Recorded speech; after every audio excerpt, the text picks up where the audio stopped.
पर्वत के ऊपर मां पार्वती भगवान शंकर से अमर कथा का पान कर रही हैं। धीरे धीरे पान कर रही हैं माता पार्वती। भगवान शंकर बड़े आनंद से माता पार्वती को आज अमर कथा का पान करा रहे हैं। और जैसे ही छठवें दिन की कथा आई, माता जो पार्वती हैं उनको नींद आ गई।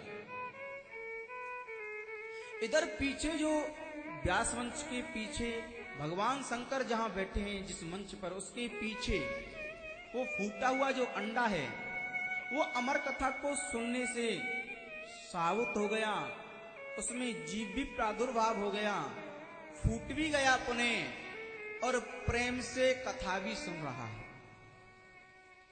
गदगद हो रहा है कि मेरा जन्म भी नहीं हुआ और पहले से ही मैं उन कथाओं का चिंतन कर रहा हूं, उनको सुन रहा हूं।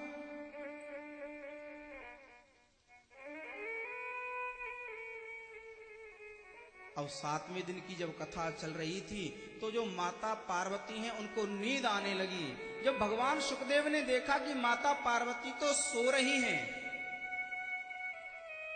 अब माता पार्वती जब सो जाएंगी तो ओमकार है उसका उच्चारण कौन करेगा, क्या करना चाहिए? माता सो गई। सुखदेव जी सोच ही रहे थे कि माता तो सो भी गई।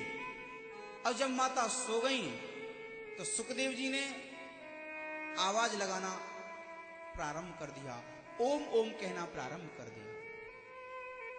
ये जो तोता होता है ना, ये बड़ा नकलची होता है। तुम जैसा इसको पढ़ाओ वैसा ही बोलने लगता है, ये वैसा ही बोलने लगता है, ओम ओम का उच्चारण करने लगा। अब जैसे ही कथा का विराम हुआ, कथा का जब विराम हुआ तो भगवान शंकर ने एक जोर से जयकारा लगाया और जैसे ही जयकारा लगाया तो माता पार्वती की नींद खुल गई और माता पार्वती ने कहा, भगवान आप क्या कह रहे थे? उद्धव जी भगवान श्री कृष्ण से पूछ रहे हैं कि योग के लक्षण क्या हैं? आप मुझे योग के जो लक्षण हैं उनके बारे में बता रहे थे। फिर भगवान ने क्या कहा? भगवान शंकर ने कहा, देवी तुम ये क्या कहती हो? कथा तो पूरी हो गई। बोले कि महाराज मुझे तो नींद आ गई थी। बोले कि तुम्हें नींद आ गई और मैंने कथा पूरी कर दी, तो जो मेरी कथा है उसके बीच और आपकी नींद, जब आप सो गई थी उसके बाद भी जो कथा चली उस समय पर ओमकार का उच्चारण किसने किया? जैसे ही भगवान शंकर ने पीछे मुड़कर के देखा तो एक तोते का छोटा सा बच्चा,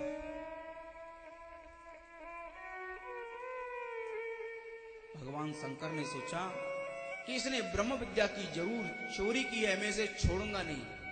इसने अमर कथा का पान किया है, इसमें मुझे कोई आपत्ति नहीं है, पर लेकिन इसने ब्रह्म विद्या की चोरी की है, नियम के विरुद्ध इसने कथा का पान किया है, मैं इसे छोड़ूंगा नहीं। कथा के कई नियम होते हैं,